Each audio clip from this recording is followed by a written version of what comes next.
Muy bien, pues sean bienvenidos otra vez al estudio. El miércoles pasado les decía que cumplíamos 6 meses de estar cada miércoles estudiando el libro de Daniel y comenzamos el capítulo 11. En el estudio anterior nos quedamos en el versículo 9 del capítulo 11 y hemos visto en estos 9 versículos cómo se cumplió la palabra de Dios. ¿Por qué razón? Porque Él es soberano. Él tiene control de todo cuanto sucede, aunque si tú me dijeras, bueno, si Él tiene control de todo cuanto sucede, ¿por qué hay tanta maldad? ¿Por qué hay tanta violencia? ¿Por qué sucede esto y lo otro? Bueno, es que Dios le ha dado el libre albedrío al hombre y el hombre debe de escoger, pero sabe que un día va a tener que dar cuenta. Ahora, en los siguientes versículos, del 10 al 45, encontramos también profecías acerca del conflicto entre los reyes del norte y el del sur. Veamos, porque es importante ver el cumplimiento de la palabra de Dios hasta llegar al punto profético, un punto muy importante, y es que aunque se cumplió en aquellos tiempos, esta palabra profética tiene una referencia hacia el tiempo del fin y hacia la aparición de un personaje que se llama el Anticristo. Vean Daniel 11, pero ahora versículo 10. Dice así, aquí nos quedamos en el 9 y estábamos en ese conflicto entre el rey del norte y el rey del sur, y dice el versículo 10, mas los hijos de aquel se airarán y reunirán multitud de grandes ejércitos y vendrán apresuradamente e inundará y pasará adelante, luego volverá y llevará la guerra hasta su fortaleza.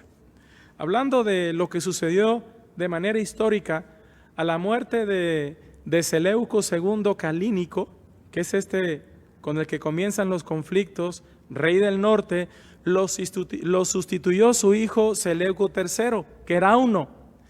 Este fue asesinado por algunos conspiradores mientras llevaba a cabo una campaña militar en Asia Menor. Entonces su hermano Antíoco III el Grande se convirtió en rey a la edad de 18 años. Y esto es a lo que se refiere Daniel con los hijos de aquel. Tanto Seleuco III como su hermano Antíoco III intentaron recuperar el prestigio de Siria por medio de conquistas militares. Seleuco III invadió Asia Menor y Antíoco III atacó Egipto, que en ese momento controlaba todo el territorio de Israel hasta la región fronteriza con Siria. Esto último consiguió que los egipcios se replegaran hasta la frontera sur de Israel, momento en que los seleucidas, yo creo que han escuchado los seleucidas, tuvieron la mayor extensión territorial de su historia. Y esto es lo que había anunciado el profeta en el versículo que acabo de leer. Se airarán y reunirán multitud de ejércitos y vendrán apresuradamente e inundará y pasará adelante, volverá y llevará la guerra hasta su fortaleza. Esto es lo que nos dice el versículo 10. Después de estas acciones militares, Israel, que había estado bajo el dominio de Egipto, pasó bajo el dominio de Siria. Y al estar en medio de ambos reinos, siempre Israel era atacado por unos y por otros, sin importar de qué lado estuviera la victoria. Entonces, ¿por qué era importante esta profecía? Porque ¿quién estaba en medio de este conflicto? Estaba el pueblo de Dios. Vean versículo 11, Daniel 11, del 11 al 13. Dice, por lo cual se enfurecerá el rey del sur. ¿Quién es el rey del sur? Lo vuelvo a decir, es este que gobierna Egipto. Ahora, debo de recordarte algo. Recuerda que el imperio griego fue dividido, repartido en los 4 generales de Alejandro Magno, ¿sí? Y a este general le tocó lo que es el reino de Egipto, el reino del sur. Entonces, les decía, dice el versículo 11, por lo cual se enfurecerá el rey del sur, con lo que hizo el rey del norte, y saldrá y peleará contra el rey del norte y pondrá en campaña multitud grande, y toda aquella multitud será entregada en su mano. Y al llevarse él la multitud, se elevará su corazón y derribará a muchos millares, mas no prevalecerá. Y el rey del norte volverá a poner en campaña una multitud mayor que la primera, y al cabo de algunos años vendrá apresuradamente con gran ejército y con muchas riquezas. Nos decía el versículo anterior que el rey del norte llevaría la guerra hasta su fortaleza, y seguramente en referencia a la fortaleza de Ptolomeo IV Filopator. Tenía su fortaleza en Gaza. Allí tuvo una importante batalla en la que el rey de Egipto fue con un ejército de casi 70,000 hombres y 73 elefantes. Por su parte, Antíoco III reunió un ejército similar con 103 elefantes. Esta batalla se conoce con el nombre de Rafia, ciudad costera no muy lejos de la frontera de Egipto. Y esto sucedió en el año 217 a.C. ¿Quién ganó la batalla? Ptolomeo ganó la batalla y mató e hizo prisionero a casi 15,000 soldados del ejército sirio. Ese fue el cumplimiento de lo escrito por Daniel, cuando dijo: por lo cual se enfurecerá el rey del sur y saldrá y peleará contra el rey del norte y pondrá en campaña multitud grande, y toda aquella multitud será entregada en su mano. Pero Ptolomeo no supo aprovechar esta importante victoria sobre el reino de Siria, así que volvió a Egipto, donde se entregó a una vida de disolución y desenfreno sin preocuparse en fortificar el país, tal como había anunciado el profeta. Dice: y al llevarse él la multitud, se elevará su corazón y derribará a muchos millares, mas no prevalecerá. Los historiadores confirman también que Ptolomeo IV prácticamente abandonó los asuntos de su reinado y lo dejó en manos de su primer ministro Sosibio, para así poder entregarse a los placeres, a las artes y a las religiones de misterio. Antíoco III no se conformó con esa derrota y después de una breve interrupción logró reunir un ejército mayor que la primera vez y atacó nuevamente a Egipto. Esto fue en el año 205 a.C. Allí había muerto Ptolomeo IV, sucediéndole su hijo Ptolomeo V, que en aquel momento tenía solamente 5 años. Antíoco III aprovechó esta circunstancia para atacarle, y una vez más se cumple con exactitud lo que la Biblia había anunciado, y el rey del norte volverá a poner en campaña una multitud mayor que la primera, y al cabo de algunos años vendrá apresuradamente con gran ejército y con muchas riquezas. Entonces, hermanos, se tiene que cumplir la palabra de Dios. Cuando vemos y cotejamos todo lo que le dijo el Señor Jesucristo a Daniel, esta profecía de lo que sucedería en los siguientes años, se cumplió todo con exactitud. Vean el versículo 14. Daniel 11:14. En aquellos tiempos se levantarán muchos contra el rey del sur, y vendrán hombres turbulentos de tu pueblo, se levantarán para cumplir la visión, pero ellos caerán. ¿De dónde vendrían? ¿Sí? ¿Contra quién? Vamos a seguir leyendo. Dice: vendrá pues el rey del norte y levantará baluartes y tomará la ciudad fuerte, y las fuerzas del sur no podrán sostenerse, ni sus tropas escogidas, porque no habrá fuerzas para resistir. El que vendrá contra él hará su voluntad, y no habrá quien se le pueda enfrentar, y estará en la tierra gloriosa. ¿Cuál es la tierra gloriosa?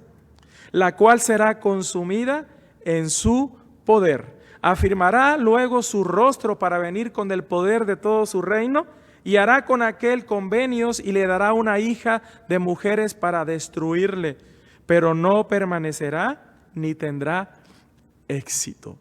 Es interesante notar aquí algo, y es que Antíoco III hizo una alianza con Filipo V de Macedonia, sucesor en ese momento de Casandro allá en Occidente, a fin de atacar juntos a Ptolomeo IV y repartirse entre ellos dos a Egipto. Y entonces dice la Escritura que hombres turbulentos de tu pueblo se levantarán para cumplir la visión, pero ellos caerán. ¿Qué significa esto? Se refiere a los judíos que también se organizaron contra Ptolomeo IV buscando el favor de Antíoco III, Quizás conocían la profecía de Daniel y se levantaron para cumplir la visión. Su fin sería liberar a Israel del dominio de Siria y Egipto. Recordemos que Israel había estado bajo el control de los Ptolomeos desde los tiempos de Alejandro Magno. Además, como estaba en medio de estas dos grandes superpotencias, siempre se veían afectados por sus luchas. En todo caso, como ya había anunciado el profeta, ellos caerán. En realidad, ¿qué creen que sucedió? Su situación vino a ser peor después de esto. Hermanos, no tratemos de ayudarle a Dios. No tratemos de ayudarle a Dios casi que cumpla su palabra, porque nos metemos en problemas. ¿Qué le sucedió a Abraham?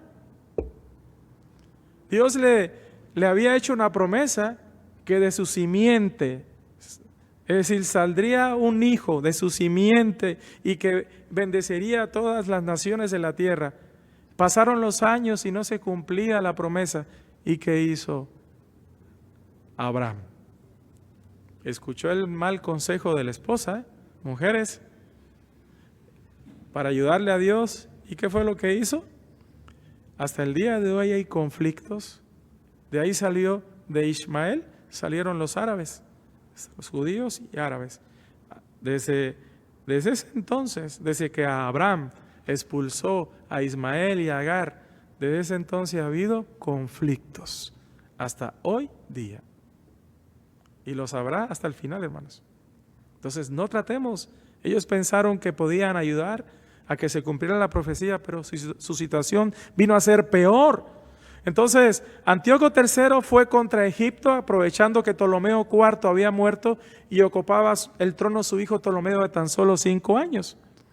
Por lo tanto, fue uno de sus mejores generales, llamado Escopas, el que estaba al mando cuando le atacó el rey del norte. Escopas fue derrotado en el campo de batalla y se refugió en la ciudad fortificada de Sidón. Finalmente fue totalmente derrotado, perdiendo los 100,000 hombres de su ejército. 100,000 hombres, hermanos. ¿Cómo? Con 100,000 hombres perder esa batalla.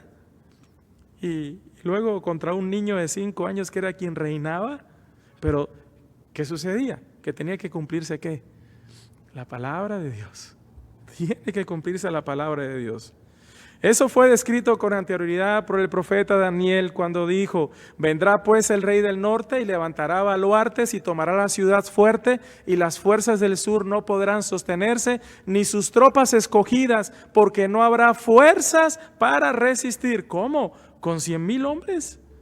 Y el que vendrá contra él hará su voluntad y no habrá quien le pueda enfrentar. Después de esto, Antíoco III expulsó a los egipcios de Israel y consolidado su control sobre ellos, dice la Escritura, y estará en la tierra gloriosa, la cual será consumida en su poder. ¿Cuál es la tierra gloriosa? Bueno, les decía que esto que hicieron los judíos vino no a ayudarles, sino a ponerles una situación peor. Después de esto, hermanos, Antíoco III les decía que expulsó a los egipcios, y una vez que hubo conquistado Israel, Antíoco III decidió seguir hacia Egipto, pero en ese momento también estaba luchando contra Roma para arrebatarle la provincia de Grecia a causa de la influencia de Aníbal de Cartago. Por esa razón, en lugar de pelear, decidió hacer una alianza matrimonial con Ptolomeo V. De ese modo, le dio a su hija Cleopatra I, con el fin de conseguir el control sobre Egipto, pero no lo consiguió porque Cleopatra, en lugar de ser leal a su padre, decidió serlo a su marido y a su nuevo país. Así que el plan de Antíoco no funcionó tal como el profeta lo había dicho. Afirmará luego su rostro para venir con el poder de todo su reino, y hará con aquel convenios, y le dará una hija de mujeres para destruirle, pero no permanecerá ni tendrá éxito. Eso fue lo que leímos. Vean el versículo 18 y 19, y con eso terminamos. Fíjense lo que dice. Dice: volverá después su rostro a las costas y tomará muchas, mas un príncipe hará cesar su afrenta y aún hará volver sobre él su oprobio. Luego volverá su rostro a las fortalezas de su tierra, mas tropezará y caerá y no será hallado. No será hallado. Parece que Antíoco III el Grande soñaba con unificar su autoridad en el imperio que una vez lograra Alejandro Magno. Acuérdense que Alejandro Magno empezó desde Macedonia, tomó toda esa región, Egipto y Asia Menor, y luego llegó hasta allá, hasta la India. Se extendió el reinado de Alejandro Magno. Pues este Antíoco III, el Grande, soñaba precisamente con esa misma autoridad. Por esa razón se involucró en numerosas campañas militares. En el año 202, Roma venció a Aníbal de Cartago en Sama, al sur de Cartago. Aníbal logró escapar y buscó la protección con Antíoco III. Era evidente que Roma se hacía cada día más fuerte y por eso Aníbal animó a Antíoco a invadir Grecia y quitarla del dominio romano. Ahora, ¿esto no estaba escrito? ¿Qué bestia es? ¿Se acuerdan? Es la cuarta bestia.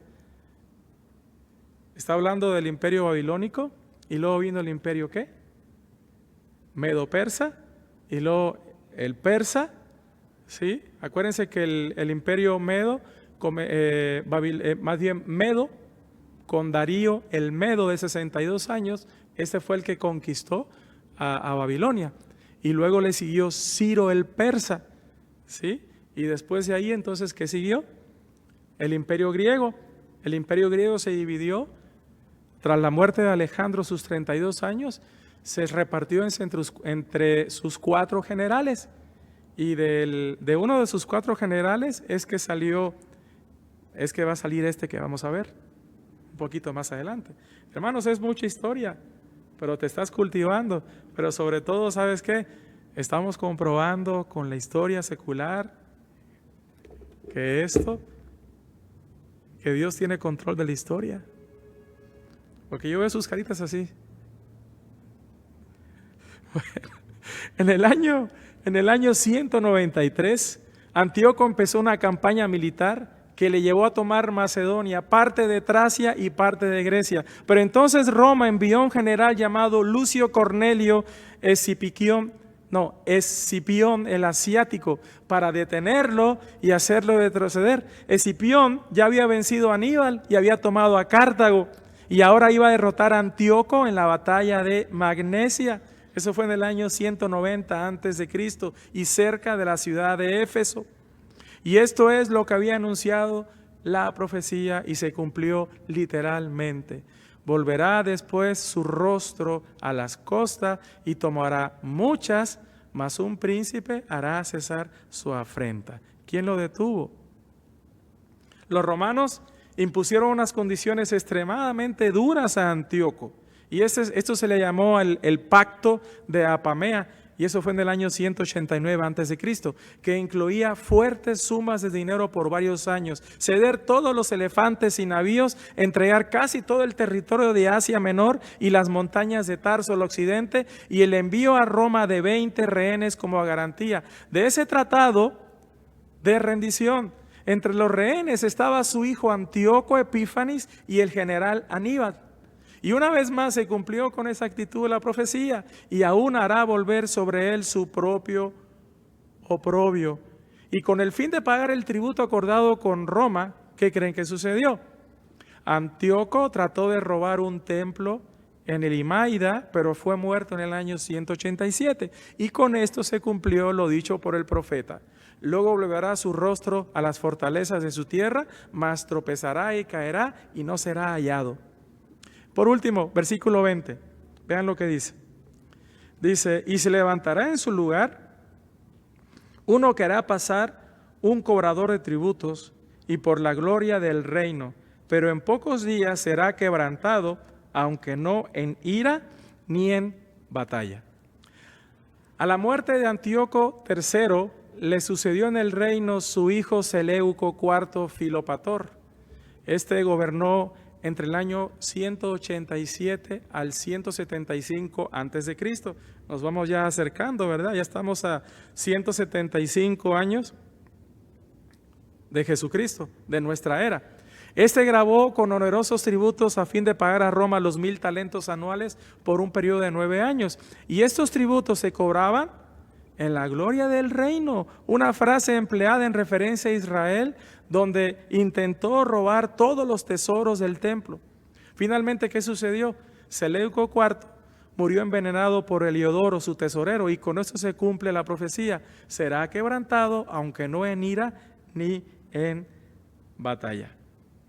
Hasta ahí vamos a quedarnos, porque el versículo 21 es donde vamos a ver la aparición de este hombre que de hecho el mismo Señor Jesucristo en los evangelios cita, porque dice: mas cuando veáis la abominación desoladora de la que habló el profeta Daniel, es decir, así como sucedió en este tiempo que vamos a verlo con este gobernante que sigue, que fue el que profanó totalmente el templo de Israel y puso una abominación desoladora, ¿sí? A este se le conoce como uno de los anticristos.